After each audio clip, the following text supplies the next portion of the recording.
Monsieur Yake, vous êtes cité en qualité de témoin. Oui. Nous voulons les observations des parties sur la présence de monsieur Yake ce matin comme témoin. Dans cet extrait, nous écoutons le témoignage de monsieur Yékamille, un témoin clé dans l'affaire de détournement de fonds publics qui secoue le Burkina Faso. Alors que son rôle est censé être celui de clarifier les faits, ses déclarations ne font qu'ajouter des zones d'ombre et des contradictions. En tant que témoin, il est censé apporter la vérité, mais au lieu de cela, ses réponses hésitantes et souvent contradictoires semblent suggérer une autre réalité.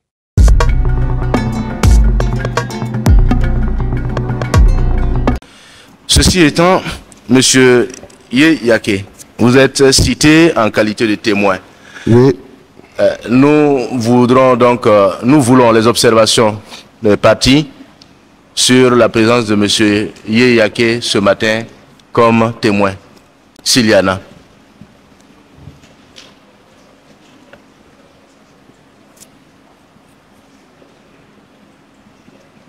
S'il n'y a pas d'observation, nous estimons qu'il peut être considéré comme témoin. C'est bien ça? Merci, monsieur le Président. Oui. Le parquet a une petite observation, si vous permettez.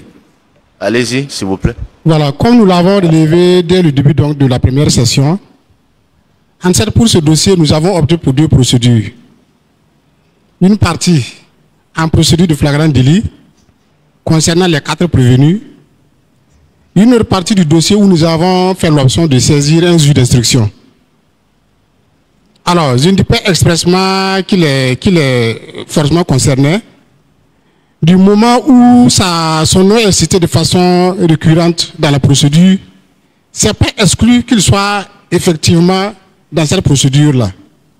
Alors, est-ce que s'il doit être mis en cause dans le dossier donc, qui est à l'instruction, est-ce qu'il est opportun donc qu'il prête serment devant votre barre? Pour nous, ce n'est pas opportun. Nous pensons légitimement qu'il peut être donc dispensé de la prestation du serment. C'était là notre observation, Monsieur le Président.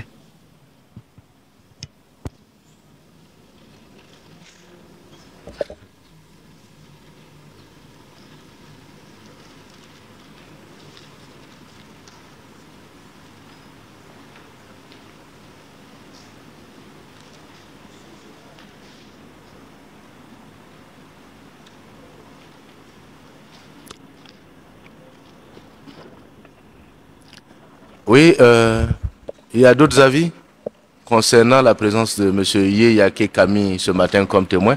Oui, maître, allez-y.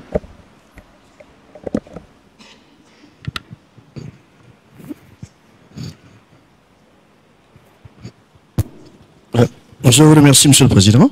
En fait, juste solliciter respectueusement du parquet quelques informations complémentaires. Ou bien à la personne de Monsieur Yé lui-même. Quel est son statut actuel au niveau du juge d'instruction? Est-ce qu'il y a entendu comme témoin ou l'instruction n'a pas encore commencé ou est-ce qu'il y a été déjà inculpé? Enfin, si on peut avoir quelques précisions.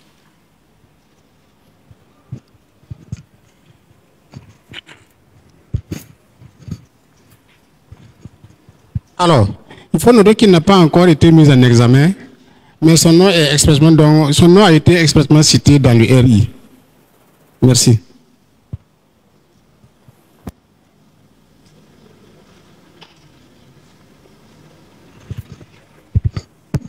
Monsieur le Président, dans ces circonstances, s'il n'a pas été encore mis en examen, moi j'abonde dans le sens du parquet, vu que, pour nous d'ailleurs, hein, ça c'est soit dit en passant, sans que ça ne touche juridiquement au statut de monsieur Yé, vraiment au regard des éléments de ce dossier, il est malvenu à se présenter comme témoin. Donc nous serions d'accord qu'il soit entendu à titre de simple renseignement. Donc qu'il ne prête pas serment, parce que bon, comme dit le parquet, franchement, sa situation est plus que suspecte dans cette affaire.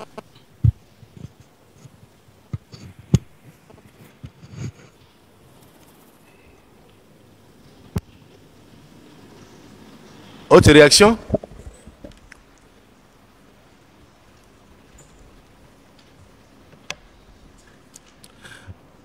Monsieur le procureur, est-ce que le témoin ou alors M. Yeyake Camille a été formellement mis en examen dans le dossier dont vous parlez? Pour le moment, non. Mais il a été cité dans le RI. Tout comme je peux être cité également dans ce dossier. Comment? Tout comme je peux également être cité dans ce dossier.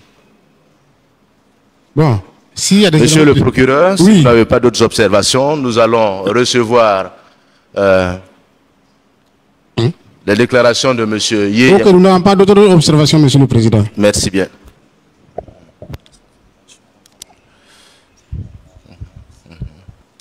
Monsieur Yeyake Camille, Oui.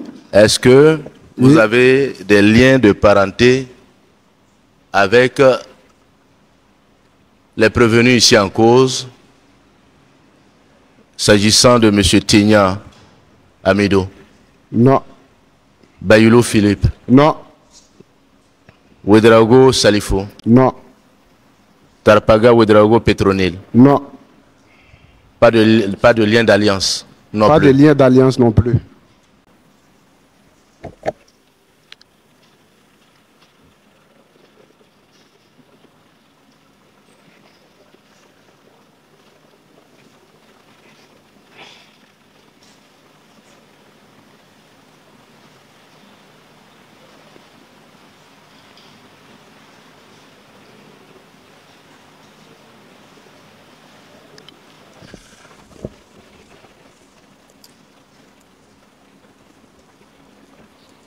Le tribunal entend mettre les témoins face à leurs responsabilités. Et pour ce faire, il va vous demander de prêter serment. Sachez donc que lorsqu'on prête serment pour témoigner, il y a des conséquences juridiques qui s'attachent à tout ce que vous pouvez dire qui ne soit pas vrai. Vous allez donc lever la main droite et jurer de dire la vérité sans rien ajouter ni retrancher, et seulement la vérité. Je jure de dire la vérité sans rien retrancher ni ajouter, de dire la vérité. Nous recevons donc votre serment. Vous pouvez baisser la main, s'il vous plaît. Merci. Merci, monsieur le président. J'ai écorné la formule. Merci.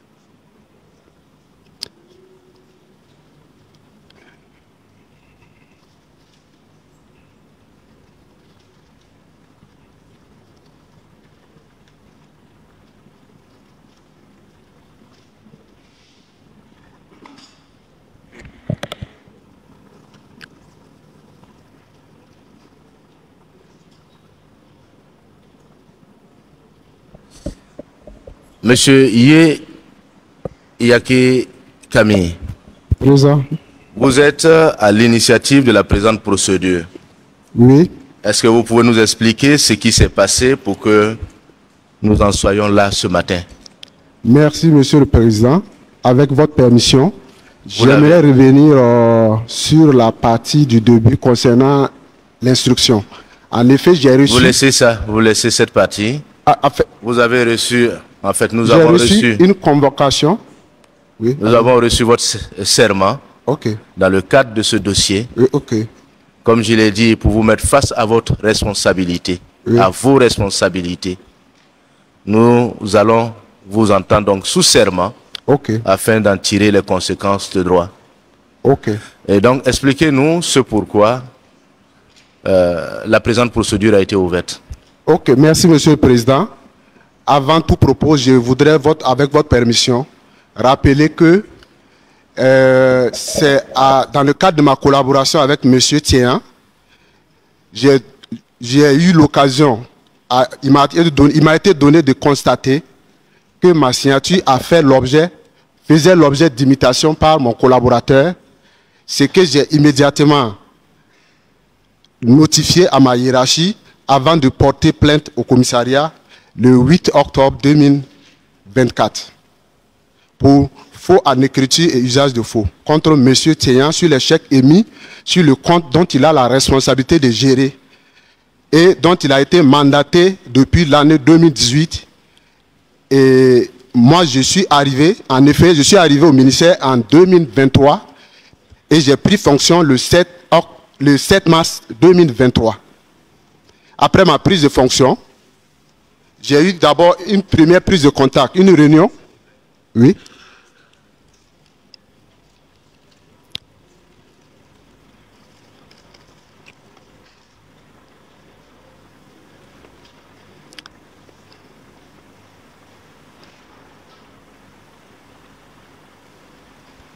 Vous dites avoir pris service à quelle période? J'ai pris fonction, j'ai été nommé le 3 mars 2023 et j'ai pris fonction le 7 mars 2023. Ok, allez-y. Après ma prise de fonction, ma première réunion de prise de contact avec le personnel de la direction dont j'avais la charge de diriger a eu lieu le 20 mars. Le 20 mars, c'est à l'occasion de cette réunion que j'ai fait la connaissance physique et de M. Tseyan et des autres collaborateurs. Et à l'occasion, il était question de revenir de présenter à chaque agent, de me faire savoir ce qu'il faisait comme rôle dans la direction, la fonction qu'il occupait.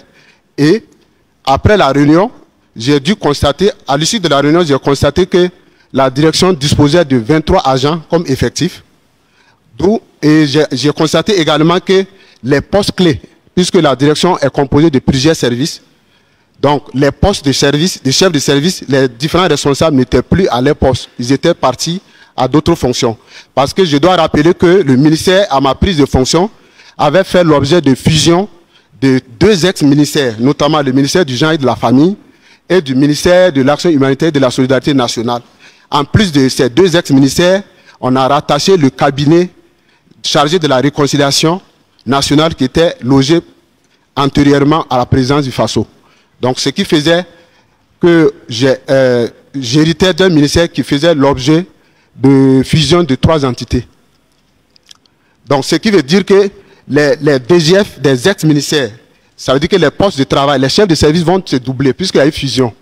Donc, puisqu'à la direction de la gestion des finances, il y a l'organigramme qui définit les postes de travail. Donc je suis venu trouver que le poste de travail, notamment le chef de service exécution budgétaire de la comptabilité, il n'y avait pas de chef de service. Les services de la programmation budgétaire, dont relève M. Tseyan, le chef avait reçu une mise à disposition au profit du MEFP. Donc, il devrait partir, mais il n'avait pas encore quitté le ministère.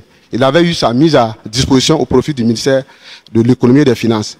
Et constatant que je n'avais pas assez de personnel, j'ai demandé à ce qu'il m'accompagne pendant ma prise de fonction pour que je puisse avoir une mémoire afin de faciliter mon travail au sein de la direction. J'ai avec moi l'expression de besoin depuis que j'ai pris fonction de l'ensemble du personnel au regard du besoin, de l'absence de besoin que j'avais. Donc, si vous me permettez, j'ai les documents que j'ai envoyés avec moi, si je peux. Ok. D'accord. Après cette réunion, on était déjà après le 20 mars. Donc, en fin mars, les différents gestionnaires du ministère, les différents gestionnaires de compte de la direction devraient me transmettre les livres journaux qui sont des documents qui sont nécessaires et indispensables à la gestion d'un compte de dépôt, d'un compte trésor. Et le livre journal, c'est un registre qui sert à enregistrer de façon chronologique au jour les opérations qui se passent sur le compte objet de la tenue de ce livre journal. Donc, j'ai reçu en fin mars les livres journaux, mais il se trouve que mon prédécesseur avait fait des opérations jusqu'au 7 mars.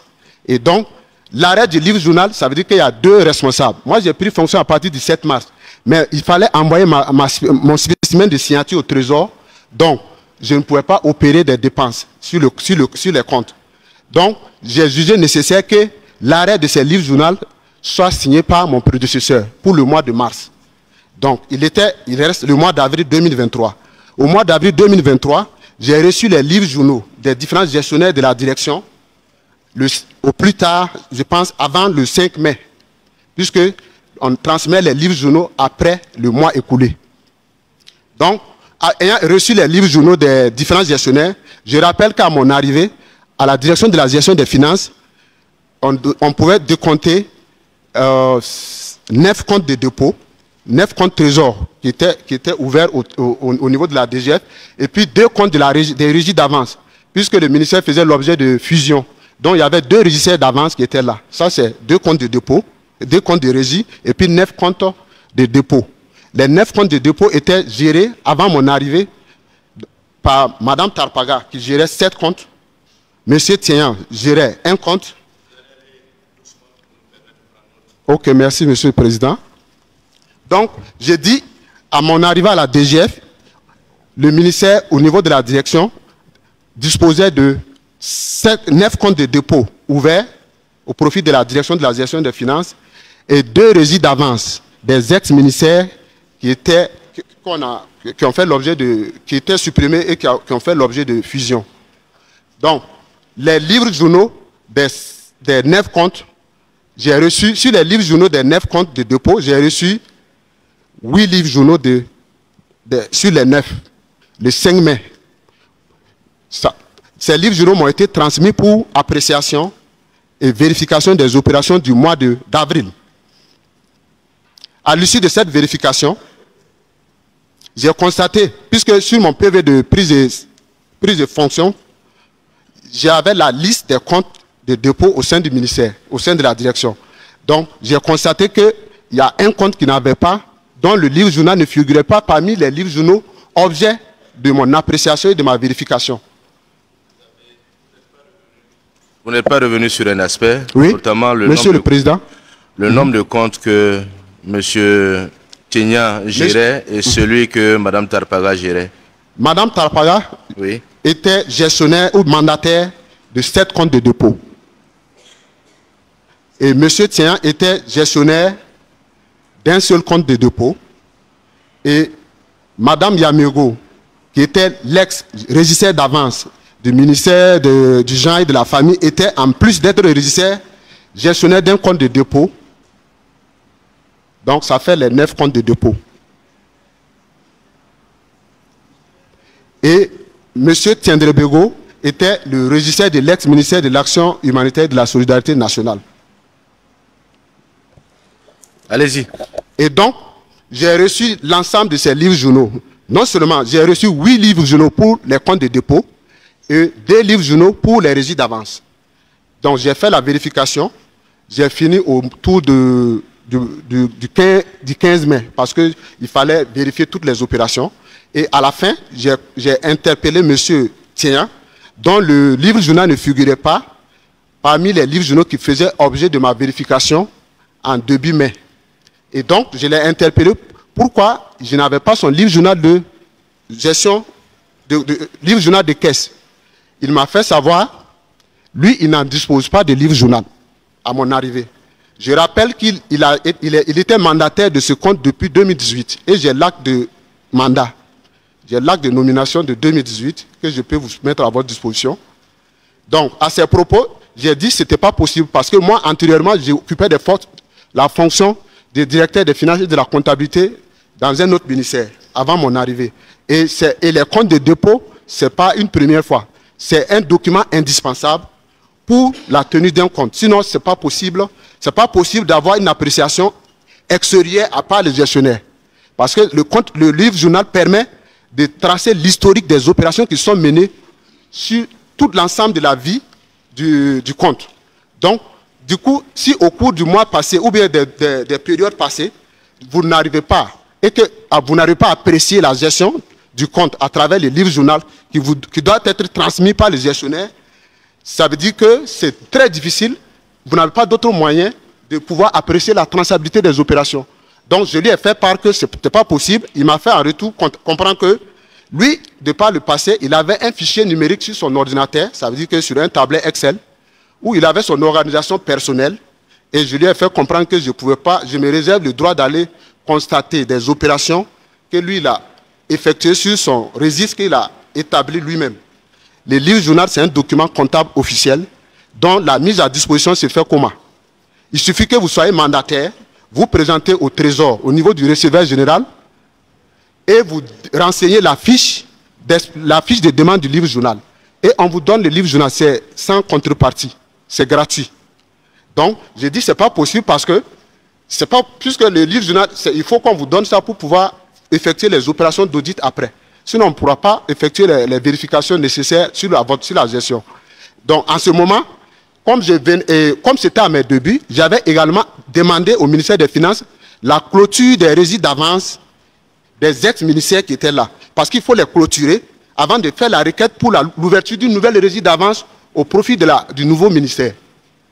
Donc, et quand vous faites la requête pour clôturer des résidus d'avance, des comptes de résidus d'avance, le ministère des Finances impute le dossier au Trésor et les agents, les contrôleurs ou vérificateurs de la pairie générale se présentent au ministère demandeur. Donc, on avait à notre sein des agents de la pairie générale pour la vérification des opérations effectuées sur les résidus d'avance des ex-ministères afin de procéder à leur clôture. Et j'ai eu, donc, sur place, je les ai demandé, j'ai un gestionnaire qui dit qu'il n'a pas de livre journal. Est-ce qu'il peut faciliter l'accès du livre journal, la mise à disposition du livre journal à son niveau? Ils ont dit qu'il n'y avait pas de problème, ce qui a été fait par la suite. Et je rappelle que j'ai demandé au moment où j'ai constaté l'absence de son livre journal à M. Tian. Madame Tapara, par exemple, a 7 comptes et elle a jusqu'à 7 livres journaux qu'elle a pu mettre à ma disposition pour vérification. Il m'a fait comprendre qu'elle a des entrées au trésor.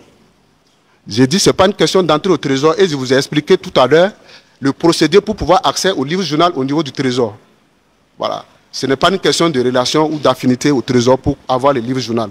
Donc, les vérificateurs qui étaient en son temps au sein de la direction ont permis la mise à disposition du livre journal à M. Thier. Et quand il a reçu le livre journal, voici les instructions que je lui ai données.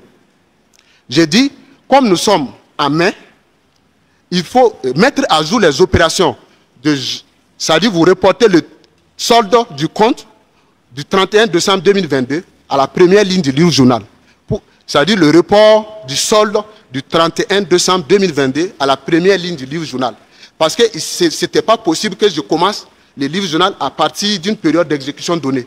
Et donc, comme il m'a fait savoir qu'il avait un fichier sur son ordinateur, je lui ai dit, tu recopies les opérations sur l'ordinateur de mois à mois, de janvier, février, jusqu'à ce que, à la prochaine échéance des livres journaux que je vais avoir pour vérification, puisque la prochaine échéance était ça veut dire qu'on a fini le mois de mai, le 5 juin, je devrais avoir au plus tard les livres journaux pour la vérification des différentes opérations sur ces comptes.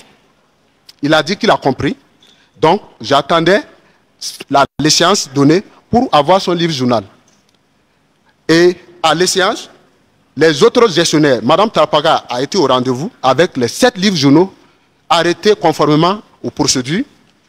Mme Yamego également m'a donné le livre journal et on avait procédé à la clôture des régies d'avance. Donc, je n'avais plus les livres journaux des régies d'avance des ex-ministères. Ça veut dire que les 2 livres journaux, je n'avais plus ça à ma disposition puisqu'ils ont clôturé. Donc, j'avais les 7 livres journaux à vérifier, plus le livre journal du compte Profeu, géré par Mme Yamego.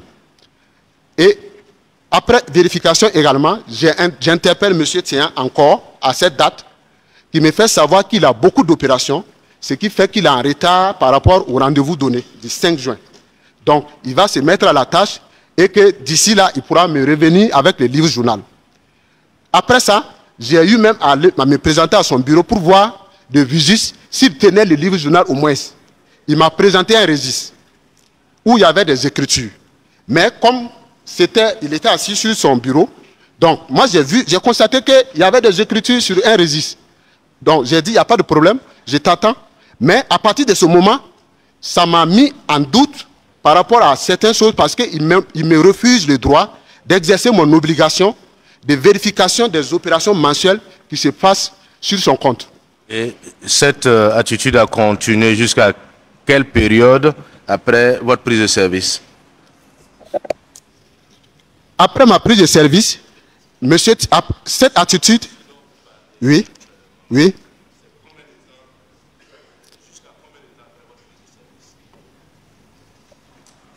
Jusqu'au jour où j'ai... Au jour, c'est 1 mois, c'est 2 mois, c'est 1 semaine. C'est ce que nous voulons savoir. son attitude Vous lui avez demandé, de manque de... Sa collaboration n'a pas été bonne pendant tout le temps que j'étais là. s'il vous plaît, Oui, vous avez demandé à M. Tienya oui, de mettre à votre disposition son livre journal. oui. Et ça, c'est depuis votre prise de service. Oui, Cette hostilité à vous produire, le mot peut être fort, mais ce refus oui, donc de mettre à votre disposition ce livre journal oui. a perduré pendant combien de temps après votre prise de service? Tout le temps que j'ai pris service, après la mise à disposition du livre journal à son niveau, il ne m'a jamais transmis. Je n'ai jamais reçu le livre journal jusqu'au jour de ma plainte que j'ai déposée au commissariat et qui m'a été donné d'aller constater des documents saisis. Nous allons vous guider. Oui. Le jour où vous avez déposé votre plainte au commissariat, c'est Oui. le combien? C'est quel jour? J'ai déposé ma plainte le 8 octobre 2024. 8 octobre 2024. Oui. Et vous avez pris Et service Le 7 mars 2023. Allez-y, continuez. Voilà, donc ça veut dire que le document qui lui a été, l'instruction qui lui a été donnée n'a jamais été exécutée. Pour répondre à la question de Monsieur le Président, ça n'a jamais été exécuté jusqu'à ce que je découvre, je fasse le constat qui nous a amenés ici.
Oui, Monsieur Yé. Oui.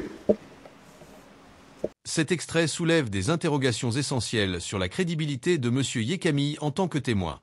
Ces déclarations sont marquées par des contradictions évidentes et des zones d'ombre qui alimentent davantage les soupçons concernant son rôle dans cette affaire de fraude. Un témoin, censé éclairer le tribunal, semble plutôt brouiller les pistes et esquiver des questions cruciales. Ce procès, bien qu'il vise à établir la vérité, se heurte ici à la difficulté d'identifier les responsables réels dans cette affaire complexe.